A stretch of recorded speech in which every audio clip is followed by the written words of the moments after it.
잠언 30장 29절에서 29절에서 33절, 30장 29절에서 33절, 30장 마지막 부분입니다. 우리 29장 33절 한번 같이 읽겠습니다. 29절부터 33절까지요. 30장. 자, 시작. 잘 걸으며 위풍 있게 다니는 것 선엇이 있나니 곧 짐승 중에 가장 강하여 아무 짐승 앞에서도 물러가지 아니하는 사자와 사냥개와 순념소와 및 당할 수 없는 왕이니라. 만일 내가 미련하여 스스로 높은 차였거나 혹 악한 일을 도모하였거든 내 손으로 입을 막으라. 대저 젖을 저으면 엉긴 젖이 되고 코를 비틀면 피가 나는 것 같이 노를 격동하면 다툼이 남이니라. 아멘.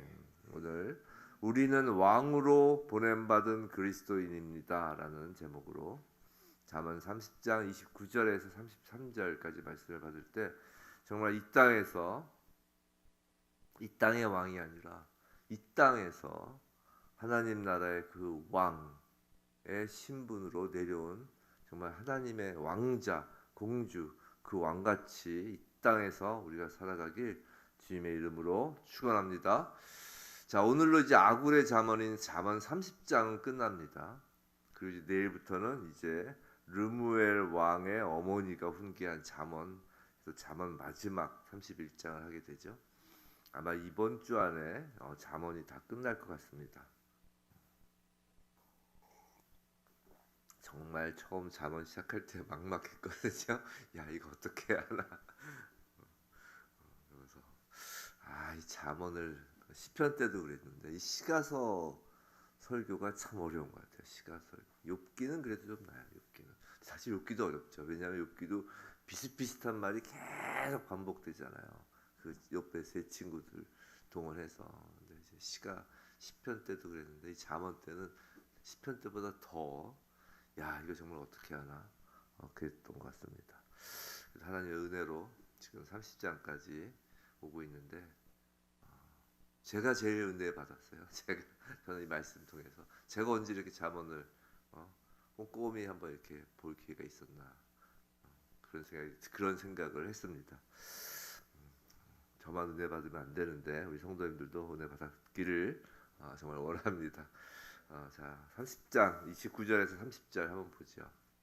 처음 30장 시작할 때 아굴의 잠언을 시작할 때 이 아굴의 잠언은 마치 두꺼운 교과서를 요약하는 별책부를 것 같다. 30장은 그런 말씀을 드린 적이 있어요. 29장까지 이 잠언이 쭉 이제 두껍게 있다가 아굴의 잠언에서 이제 한 별책부처럼 요약하는 것 같다라고 말씀을 드린 적이 있습니다.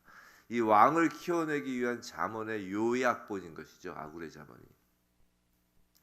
그 내용을 지금까지 이제 쪽 30장을 내용 본 것을 잠깐 보면 간략히 보면 먼저 신앙 훈련의 두 축인 기도와 말씀에 대하여 보았어요. 그 아굴의 잠언 30장을 지금 전체적으로 한번 간략히 좀 요약을 해드리는 거예요.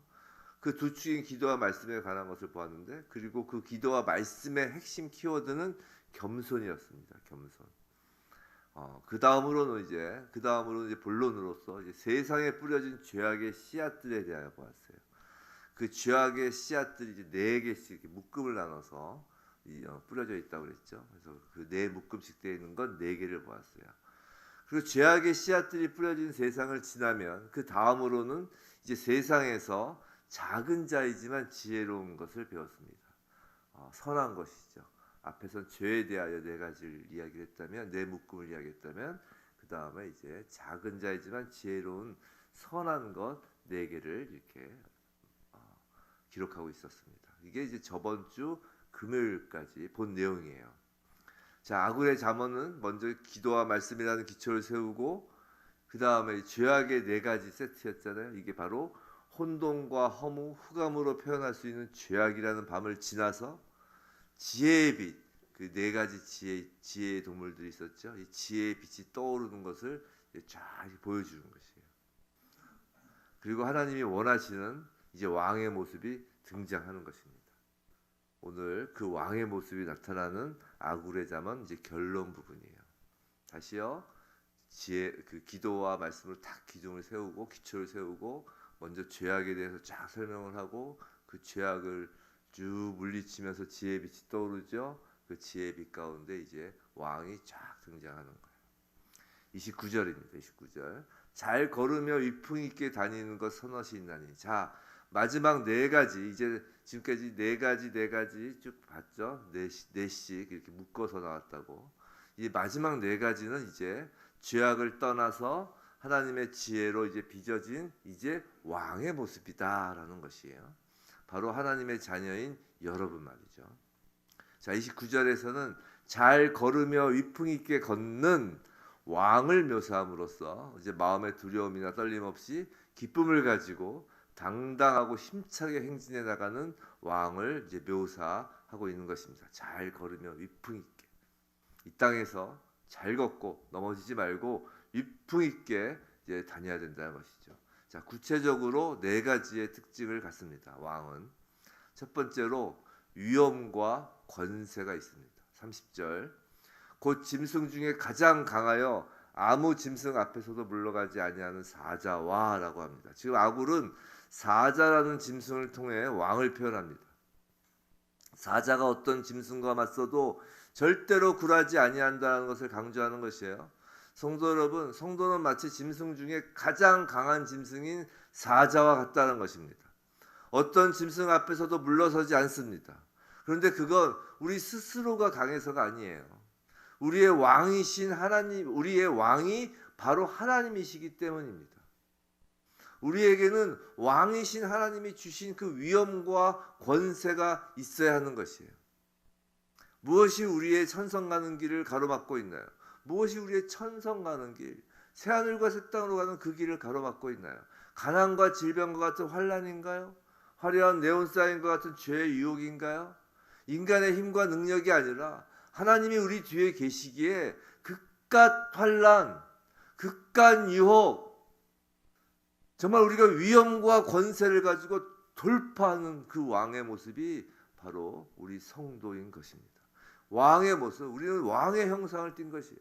하나님의 형상이라는 것은 왕의 형상을 띈 것입니다. 왕의 형상을 띈 그 위엄과 권세를 가지고 그 가난과 질병, 네온사인, 그런 환난과 유혹을 떨쳐버리고 정말 물리치며 돌파해 나가는 것입니다. 사자잖아요, 사자. 절대 굴하지 않잖아요. 자, 두 번째, 그 왕의 모습, 왕의 형상에는 머뭇거림 없이 빠르게 질주하는 것이 있습니다. 이 31절, 사냥개와 순념소와 및 당할 수 없는 왕이라. 그 중에서 사냥개예요, 사냥개. 자, 왕은 사냥개의 모습을 갖는 것이에요. 머뭇거림 없이 빠르게 질주하는 사냥개. 자, 사냥개로 번역된 히브리어는 자르지르 모트나임이라는 두 개의 단어로 구성된 것인데, 이 자르지르 이것은 두른이란 단어라고요. 두른, 이렇게 허리띠를 탁 두르는 거 있잖아요. 또 이제 두 단어가 이제 돼 있다고 그랬잖아요. 모트나임, 이 모트나임은 허리, 엉덩이의 의미를 갖는 단어라는 것입니다. 즉 사냥개로 번역된 이 원어는 허리에 띠를 동여 매고 질주하는 모습이에요. 질주하는. 그리고 사냥개는 머뭇거림이 없습니다. 왜냐하면 목표가 확실히 정해져 있기 때문이에요. 그 사냥 전 개인적으로 사냥은 해본 적도 없고 사냥은 별로 좋아하지 않습니다. 기본적으로 저희 부모님들이 우리나라에서 뭐 사냥할 일도 별로 없지만 절대 그 사냥 같은 건 하지 말라고 했기 때문에 별로 좋아하지 않아요. 근데 여튼 사냥 그 껌 같은 게 떨어지면 우리 영화 같은 데서 보면 그러잖아요. 사냥개가 쫙 질주하잖아요. 그러니까 머뭇거림이 없죠. 사냥을 해야 되니까. 왕의 모습은 바로 그렇다는 것이에요.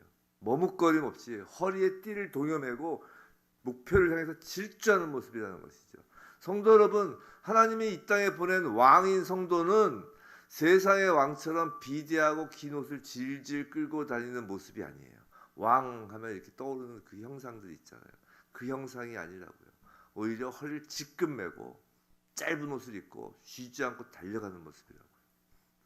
베드로, 바울을 비롯한 예수의 제자들을 기억해 보시기 바랍니다. 교통이 발달하지 않은 그 시절에 정말 쉬지 않고 달려나가는 삶이었다고요. 성도 여러분, 세월을 아끼라 때가 악하니라라고 했어요. 성도에겐 은퇴란 없습니다. 만약 있다면 우리가 달리기를 멈출 때가 바로 은퇴하는 날인 것입니다. 자, 첫 번째로 왕은 위엄과 권세가 있어야 돼요. 두 번째로는 머뭇거리지 않고 목표를 향하여 질주해 나가야 됩니다. 세 번째로 왕은 선두에 서는 자입니다.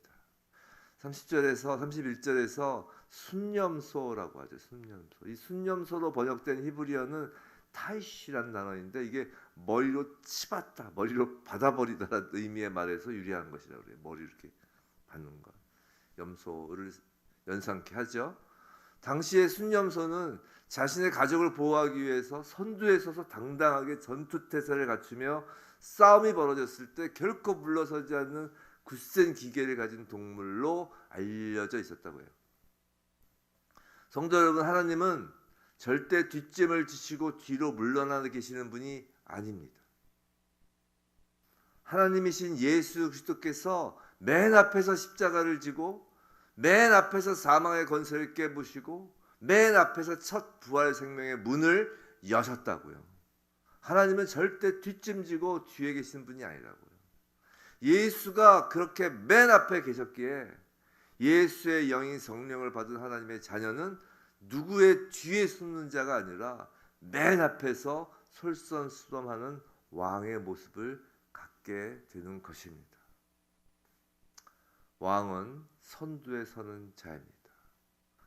네 번째 31절 보시면 당할 수 없는 왕이니라, 즉 세상이 감당할 수 없는 자입니다.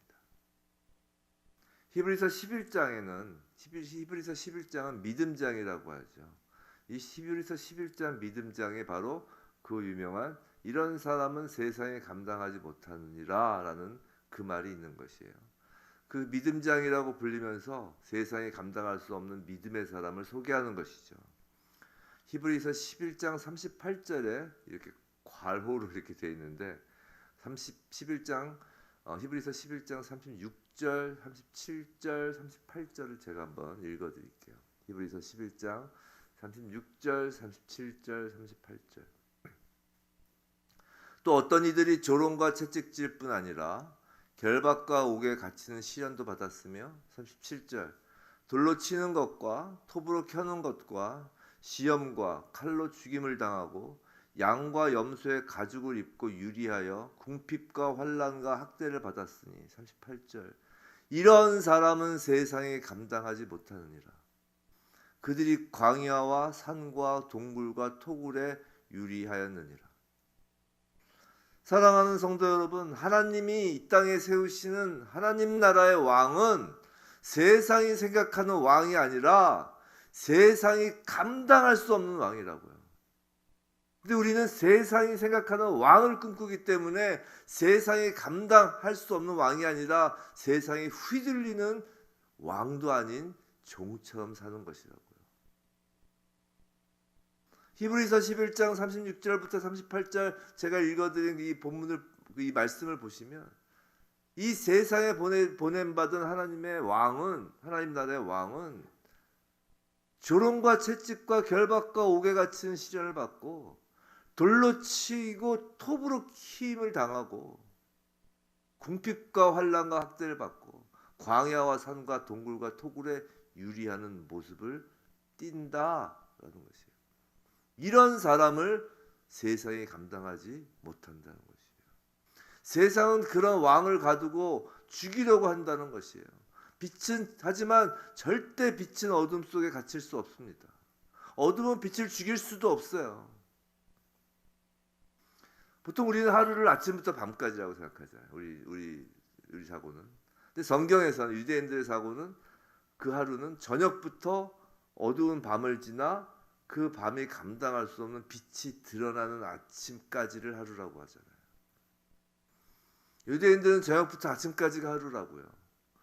세상에 뿌려진 그 죄악의 씨앗, 어둠을 뚫고 지혜의 빛이 비추일 때가 하루의 끝 종말이라고요. 세상 어둠은 왕인 우리를 죽이려고 하지만 왕인 우리가 사자처럼 사냥개처럼 순념소처럼 위엄과 권세를 가지고 순교의 영성을 갖출 때가 바로 세상에는 아침이 떠오르는, 즉 그 어둠에는 종말의 소식이 들리는 때인 것입니다. 그때가 하루가 끝나요. 그런데 아굴의 잠언은 왕으로 드러나는 우리에게 끝까지 조심해야 할 것을 경고합니다.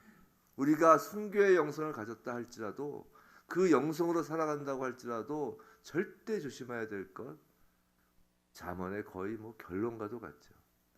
끝까지 우리가 조심해야 할 것은 바로 교만입니다. 바로 32절, 33절.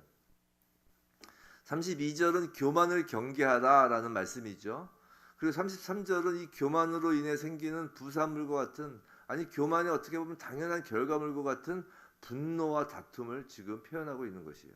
33절에서 저으면, 또 비틀면, 또 격동하면 이로 번역된 히브리어가 모두 같은 단어예요. 한 단어입니다. 즉 잠언은 하나님의 자녀로서 왕으로 세워진 성도에게 결론적인 교훈을 줍니다. 그건 교만하지 말고 노를 바라지 말라는 것이에요. 성도 여러분, 혹시 우리 자신을 볼 때 왕의 모습이 보이지 않나요? 안 보이죠? 근데 낙심하지 마시기 바랍니다.